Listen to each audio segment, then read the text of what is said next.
नमस्कार, आप देख रहे हैं अपने उत्तराखंड में हूं आपके साथ संदीप तिवारी। बायोमेट्रिक से जीएसटी का रजिस्ट्रेशन करने वाला उत्तराखंड देश का चौथा राज्य बन गया है, जबकि उत्तर भारत का पहला राज्य बना है।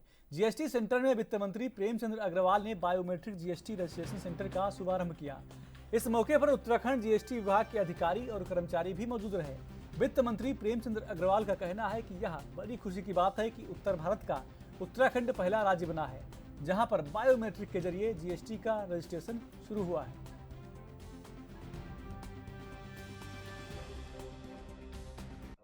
देखिए, आप जानते हैं कि जिस प्रकार से हमारा एक छोटा राज्य है और हम लोग लगातार माननीय मुख्यमंत्री जी के मार्गदर्शन में नित्य कोई नवाचार करने का हम प्रयास करते हैं, तभी हमारे यहाँ जीएसटी कलेक्शन बढ़ने की भी संभावना रहती है। और आज उसी कड़ी में हमने बायोमेट्रिक ऑथेंटिकेशन प्रणाली को आज शुरू किया है।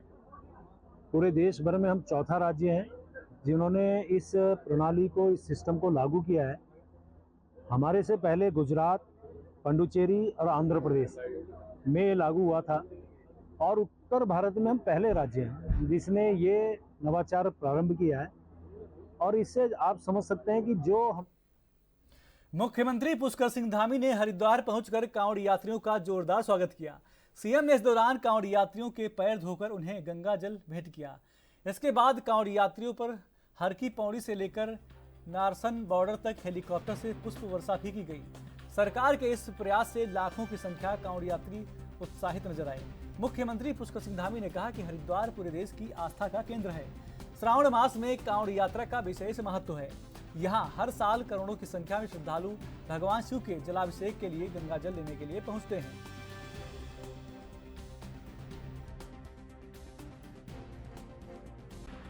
अच्छा दिन है आज का।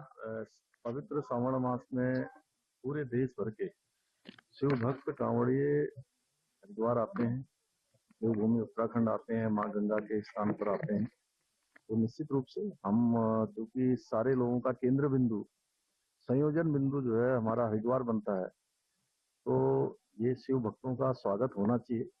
ये हमारे धर्म ध्वजा लेके चलते हैं, भगवान की भक्ति में रहते हैं और जलाभिषेक करते हैं, तो हमारे अतिथि भी हैं और भगवान के प्रतिनिधि एक तरह से मानिए उनको। तो निश्चित रूप से देवभूमि में स्वागत होना चाहिए। तो ये परंपरा हम लोगों ने शुरू की है कि पुष्प वर्षा भी हो, उनका हम लोग अभिनंदन भी करें और अच्छे से अच्छी जो व्यवस्था हो सकती है वो व्यवस्था भी करें कि आने वाले किसी भी शिव भक्त कांवड़ियों को किसी भी प्रकार की परेशानी न हो। इसके लिए मैं स्वयं भी हर बार बैठक करता हूँ, आप सब लोगों से भी मिलता हूँ, सबके सुझाव भी लेता हूँ। सभी विभागों का हमने कहा है कि सभी विभाग अपने विभाग की जिम्मेदारी लेकर हर प्रकार से आने में, जाने में, पेयजल में, शौचालय में, साफ सफाई, वाहन, पार्किंग, सभी व्यवस्थाएं, बिजली की व्यवस्था, स्वास्थ्य की व्यवस्था, खाद्य व्यवस्था, वो सब ठीक होनी चाहिए। सर, ये पल कैसा होता है जब सब फूलों की वर्षा हुई और जो कांवड़ी आ रही उनके आस्था में कितना प्रभाव पड़ता है?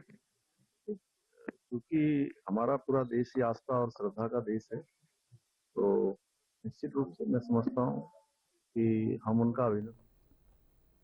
मुख्यमंत्री पुष्कर सिंह धामी हरिद्वार में आयोजित शिव समागम कार्यक्रम में शामिल हुए, जहां उन्होंने पुस्तक the internal Lord great Shiva temple of Uttarakhand का विमोचन किया, जिसे हरिद्वार जिला प्रशासन ने तैयार किया। इस पुस्तक का विमोचन ओम घाट पर हजारों कांवड़ियों के बीच किया गया है। दरअसल यह पुस्तक भगवान शिव के महानतम स्वरूप सदाशिव से प्रेरित है। जानकारी के मुताबिक पुस्तक में उत्तराखंड के कुमाऊं और गढ़वाल क्षेत्रों में महत्वपूर्ण शिव मंदिरों का विस्तृत वर्णन है।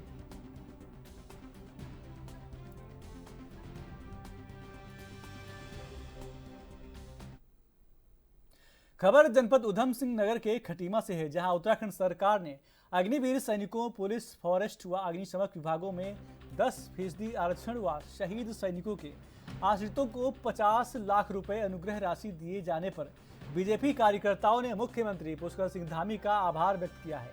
वहीं बीजेपी प्रदेश कार्यकारिणी सदस्य रमेश चंद्र जोशी ने कहा कि यह एक ऐतिहासिक फैसला है, हम इसका स्वागत करते हैं और सभी राज्यों के सरकारों को अपने अपने राज्यों में इस तरह का निर्णय लेना चाहिए। आज माननीय मुख्यमंत्री जी द्वारा जो अग्निवीर युवाओं को 10% आरक्षण जो दिया गया है हमारे यहाँ की पुलिस में, अग्निशमन में और विभिन्न सरकारी विभागों में दिया गया। तो हम सभी लोग उनका हृदय की गहराइयों से आभार व्यक्त करते हैं। और जो पहले 10 लाख रुपए अनुग्रह राशि हमारे शहीदों के परिवारों को दी जाती थी, उसको बढ़ा करके 50 लाख रुपए करने पर भी हम माननीय मुख्यमंत्री जी का आभार। खबरें और भी हैं, छोटा सा ब्रेक।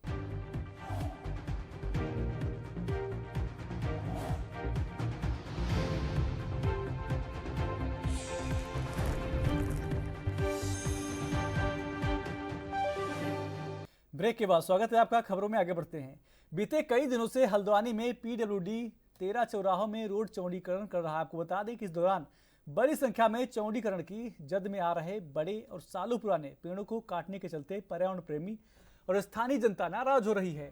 नाराजगी झेलने के बाद पीडब्ल्यूडी के अधिकारी और प्रशासन 40 चिन्हित बड़े और पुराने, आपको बता दें कि पाखड़ और नीम के पेड़ों को रीलोकेट कर रहा है। वहीं इस पूरे मामले में पीडब्ल्यूडी हल्द्वानी के अधिशासी अभियंता अशोक कुमार ने हमारे संवाददाता अमित चौधरी से खास बातचीत की।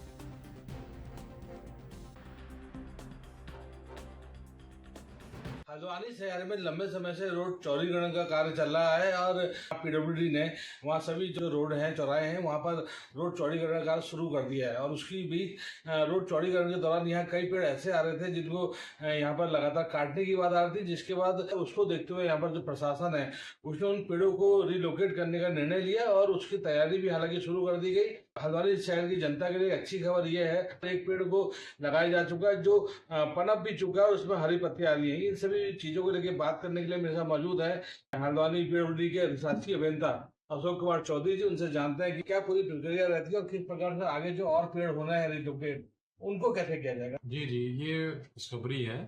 जैसा कि आप लोग विदित हैं कि 13 चौराहों का जो चौड़ीकरण का काम हमारा तेजी से चल रहा है और चौड़ीकरण की जद में काफ़ी पेड़ इसमें आ रहे थे। इसमें एक कवायद की गई कि कुछ पेड़ों को जो ट्रांसप्लांट हो सकते हैं, तो इसमें हमने एक एक्सपर्ट से राय ली और वन विभाग सभी डिपार्टमेंट के लोग भी थे। तो उसमें करीब 40 पेड़ों को चिन्हित कर लिया गया था जिनको हम सफलतापूर्वक ट्रांसप्लांट कर सकते हैं। तो इसमें इस कवायद में ये जारी थी कि इसी बीच में भारी बारिश हुई और एक हमारा 100 साल पुराना जो पाकड़ का पेड़ था नरीमन चौराहे पर, वो गिर गया। और फिर हम लोगों ने उसको लॉपिंग करा और एक्सपर्ट से जो हमें राय मिली कि इसको इस ढंग से लॉप करके बचाया जा सकता है, तो उस कवायद में उस पेड़ को हमने हल्दू चौड़ गौशाला जो चिन्हित है इसमें ट्रांसप्लांट के लिए जगह, उसमें हमने ट्रांसप्लांट कर लिया है।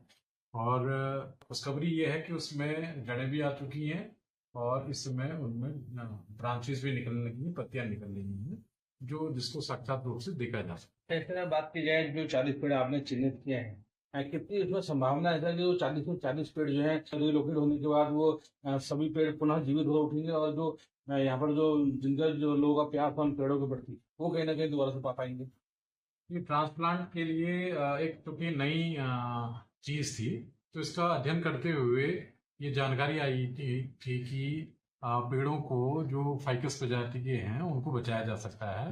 तो हमने निविदा में भी शर्तें ऐसी रखी हुई हैं कि 80% पेड़ों को जो बचा सके वो उसमें पार्टिसिपेट कर सकते हैं। तो उसमें जो एक्सपर्ट हैं हमारे, जो जिनके साथ निविदा की जा रही है, वो उनका जो सक्सेस रेट है 80% है। और मुझे उम्मीद है जिस प्रकार से हमारा एक पेड़ 100% सक्सेसफुल हो चुका है, तो 40 के 40 के पेड़ हमारे सक्सेसफुल होंगे। इस प्रोसेस को करीब 15-16 पेड़ों पर प्रारंभ कर लिया है और इसमें करीब 2-3 महीने समय लगता है। तो साफ तौर से आप देख सकते हैं कि अधिशासी अभियंता पीडब्ल्यूडी के अशोक कुमार चौधरी ने साफ कर दिया कि रिलोकेट यहाँ पे जो प्लांट किए जा रहे हैं उसको किस प्रक्रिया के साथ की जा रही है और किस प्रकार से उनको लगाए जाने को जो पूरा प्रोसेस है वो उन्होंने बताया। और साफ तौर से जनता से ये भी अपील करी कि निश्चित हो जाइए, किसी प्रकार से पेड़ों को नुकसान नहीं होने दिया जाएगा और पूरी तरह से पेड़ों को पुनर्जीवन करने के लिए लगातार प्रशासन यहाँ पर तैयारी कर रहा है। Amit Chaudhary, ANB news, Haldwani. और बीजेपी के प्रदेश मीडिया प्रभारी मनबीर सिंह चौहान ने मीडिया से बातचीत में कहा कि काफी लंबे समय से 4 कैबिनेट मंत्रियों के पद रिक्त चल रहे हैं। मनबीर सिंह चौहान ने कहा कि भविष्य में इस पर उत्तराखंड के मुख्यमंत्री या फिर केंद्रीय नेतृत्व कोई फैसला लेगा? कैबिनेट विस्तार में नए मंत्री किसे बनाएगा? सबसे ज्यादा चर्चा का विषय बना हुआ है। बता दें कि कैबिनेट में एक आरक्षित सीट के मंत्री चंदन रामदास के निधन के बाद किसी आरक्षित चेहरे को कैबिनेट में जगह मिल सकती है, जिसमें कुमाऊं से अगर बात करें तो नैनीताल से विधायक सरिता आर्य, देहरादून से विधायक खजान दास हैं।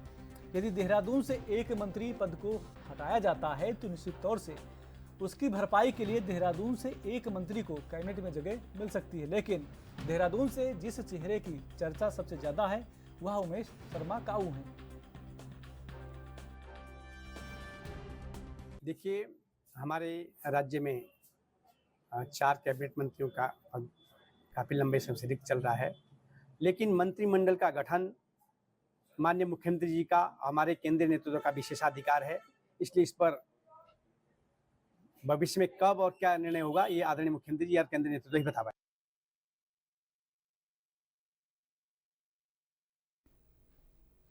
उत्तराखंड कांग्रेस के वरिष्ठ प्रदेश उपाध्यक्ष सूर्यकांत धस्माना ने बीजेपी पर निशाना साधते हुए कहा कि केदारनाथ प्रतिष्ठा रक्षा यात्रा की सफलता से बीजेपी में बौखलाहट नजर आ रही है और जिसके चलते पर्यटन मंत्री सतपाल महाराज ने अब केदारनाथ धाम से सोना चोरी प्रकरण की जांच रिपोर्ट मंगवाने का दावा किया है।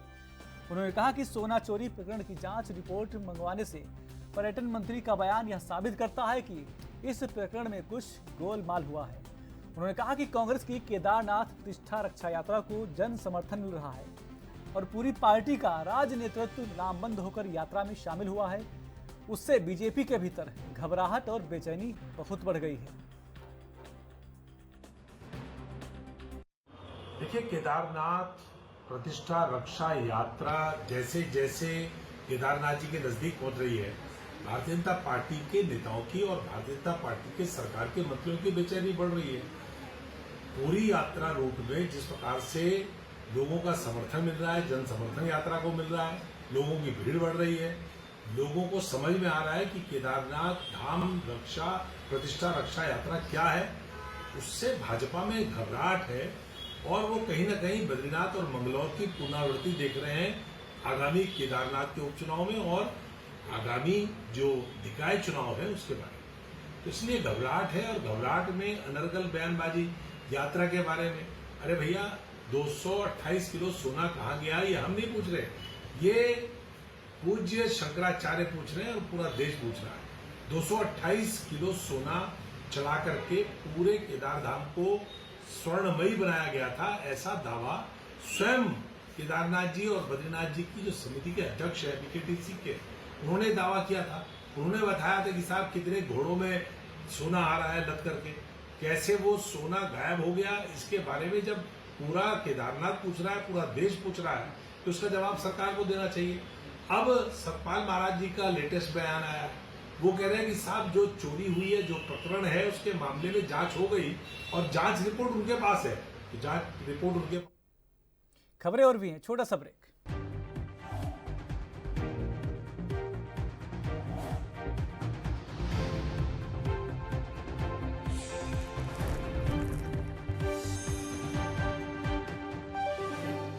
ब्रेक के बाद स्वागत है आपका। खबरों में आगे बढ़ते हैं। उत्तराखंड प्रदेश के जनपद उधम सिंह नगर के जसपुर ब्लॉक में ग्राम विकास अधिकारी के पद पर तैनात हुआ सरकार के अपने ही अधिकारी मनोज कुमार ने अपनी तानाशाही, नौकरशाही और पद का दुरुपयोग कर संविधान की अवहेलना करते हुए सरेआम सरकारी नियमों की धज्जियां उड़ाई। बता दें कि सही रिपोर्ट की जगह 12 ग्रामीणों की गलत रिपोर्ट बनाकर उच्च अधिकारियों को पेश कर दी और अधिकारी की इस भ्रष्टाचार का खामियाजा ग्रामीणों को भुगतना पड़ रहा है। बता दें कि गांव वासियों को न्याय नहीं मिल रहा है और प्रधानमंत्री आवास में आने वाले लाभार्थियों को वंचित रहना पड़ रहा है। नमस्कार, मेरा नाम निशु है, मैं गंगापुर से हूँ। मेरा मकान ये कच्ची झोपड़ी है, पन्नी वाला मकान है हमारा और इसके सिवा हमारे पास कुछ भी नहीं है। यहाँ हमें 12-13 साल हो गए इस मकान में रहते हुए। मेरे हस्बैंड मजदूरी करते हैं फैक्ट्री में, 12 घंटे की ड्यूटी है, 9,000 रुपये। मेरे बच्चे 2 हैं। मैं तो ये कहना चाहूँगी कि मेरे घर पे तो ये पन्नी है 12-13 सालों से और इसके सिवा कुछ भी नहीं है। सर्वे में उन्होंने गलत लिख दिया, इसमें मैं क्या करूँ बताओ। मेरे पास तो यही है जो कुछ है और इसके सिवा कुछ नहीं है। ये ब्लॉक से किया था। मैं करना चाहूँगी सरकार से कि जो मेरी ये कच्ची झोपड़ी है इसको मकान मिल जाए मुझे, तो मेरे बच्चों का गुजारा ठीक ठाक हो जाएगा और इसमें टाइम नहीं कट पाता। इसके आसपास ये डहरी है, मतलब डहरी समझो, जब इसमें पानी भर जाता बरसात में, इसमें सांप कीड़ा बिच्छू मेरे घर में आते हैं तो मेरे बच्चों को दिक्कत पड़ जाती है, बड़ा खतरे का सामना करना पड़ जाता है। सर, हमारे गांव का नाम गंगापुर है, मेरा नाम रानी है और मेरे घर की स्थिति यह है कि मेरा घर टूटा है, कच्चा है मकान, यानी कि मिट्टी का बना हुआ है, छप्पर है उसमें। और जो से मनोज जो अधिकारी थे ना, जो ब्लॉक से आए थे, जसपुर ब्लॉक से, तो उन्होंने हमारा घर देख के ये कह दिया कि अब उनका पक्का आवास है। सर, हमारा तो घर की रिपोर्ट तो हमारी पक्के मकान की बनाई है, पर हमारा मकान पक्का नहीं है। घर में है दिक्कत यह है कि हमारे कच्चे मकान हैं और झोपड़ी का मकान है हमारे। जब वो बारिश पड़ती है तो सारे पानी हमारे घर में अंदर घुस जाता है। हमें कहते चौमासे में बहुत परेशानी दिखाई देती है। और जो मतलब कि ये सर्वे करने के लिए कहते हैं आए थे तो वो हमारा घर छोड़ गए थे, ठीक है, घर सर्वे में नहीं आया था, तो इसलिए क्या कहते हैं हम बहुत परेशान और दिक्कत में हैं। हमारी जांच की जाए, क्या कहते हैं हमारी कोई सुनवाई। जैसे बारिश उरिश पड़ती है, नाम मेरा मंगल सिंह है, ग्राम गंगापुर रकबा, और मैं परेशानी ये बारिश उरिश पड़ती है तो मेरा परिवार परेशान है, इसलिए मैंने अपने भैया का मकान पर रह रहा हूँ। तो मैंने कई बार बोला था मकान के लिए, मेरी कोई सुनवाई नहीं हुई। मैं गया था एक बार ग्राम प्रधान जी के द्वारा, उन्होंने ये बोला कि जी अभी मकान नहीं आए, जिस वक्त मकान आएंगे उस वक्त मैं बता दूंगा तुम्हें। अभी तक तो मेरी कोई सुनवाई हुई नहीं। मैं कई बार कागज़ ले लिए हैं और ना कागज़ वापसी करे हैं और ना कोई। मैं ग्राम गंगापुर रकबा का रहने वाला हूँ और मैंने अभी जो है ये हमारा कच्चा मकान है, ये काफ़ी टाइम हो गया, हमारा बचपन भी यहाँ का ही। और हमने अभी पीछे जो है प्रधान जी से पता करा था कि सर हमारे कॉलोनी के मामले में कुछ व्यवस्था हो सकती है क्या, तो उन्होंने जवाब दिया था कि हमें आधे पैसे चाहिए, आधे पैसे मांगे थे हमसे, तो हमने उन्होंने से मना कर दिया था ये वाला काम मत करो। सर हमारे ग्राम प्रधान है ये लखा सिंह सर जी, मैं करता हूँ सेटरिंग का काम। हमारी जांच में जो हमारे बराबर हमारे जो पिताजी के हिस्से में घर है उसकी जांच हो गई है, उसमें पक्का करके दिखा दिया गया। मैटर है वर्तमान में प्रधानमंत्री आवास योजना के अंतर्गत कच्चे मकान में रहने वाले लाभार्थी आवास ग्रामीणों को मकान दिए जाते हैं। वर्तमान में भारत सरकार की तरफ से आवास ऐप का रजिस्ट्रेशन बंद है। जैसे ही आवास ऐप का रजिस्ट्रेशन खुलेगा, गंगापुर रकबा में हर पात्र लाभार्थी के पास जाके हम सर्वे करेंगे, जो पात्र लाभार्थी पाया जाएगा मानक के अनुसार उसका रजिस्ट्रेशन कर दिया जाएगा। बुलेटिन में मेरे साथ बस इतना ही। आप देखते रहिए ANB न्यूज़। नमस्कार।